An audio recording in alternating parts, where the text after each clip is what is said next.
ఇందులో D initial ఉంది. దేవి. దేవియా? దేవి ఎవరు మేడం? ఆ విషయం నన్ను అడుగుతున్నావా?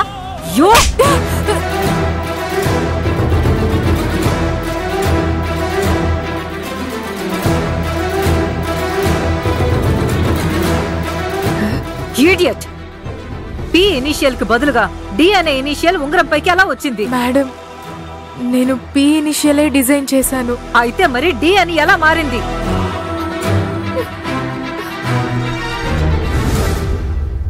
ఏమండి, ఇదంతా మీ ప్లానా? నాన్నా, సూపర్ ప్లాన్ నాన్నా. ఇద్దరు సైలెంట్ గా ఉండండి. ఇక్కడ ఏం జరుగుతుందో నాకే తెలియడం లేదు. మీకే తెలీదా? అమ్మా అమ్మా, దేవి అమ్మా. దేవి దేవి ఉందమ్మా. దేవి ఉంది, దేవినే ఉంది.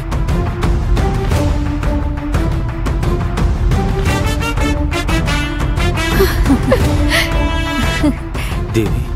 అభి, అందరూ చూస్తున్నారు కదా, కొంచెం సైలెంట్ గా ఉండు. అమ్మా చూడమ్మా, నా దేవి నన్ను వదిలి వెళ్ళలేదు, ఇక్కడే ఉందమ్మా. అబ్బి, కొంచెం సైలెంట్ గా ఉండు. దీన్ని నువ్వు పెద్ద ప్రాబ్లం చేయకు. జస్ట్ పీకి బదులుగా డి అనే లెటర్ మారింది, అంతే కదా? లేదమ్మా, ఇది యాదృచ్ఛికంగా మారినట్టు లేదు. ఆ దేవుడే నాతో ఏదో చెప్పాలనుకున్నట్టుందమ్మా. అయ్యో, నేను నమ్మి ఇంత పెద్ద పని అప్పగిస్తే ఇంత ద్రోహం చేస్తావచ్చా?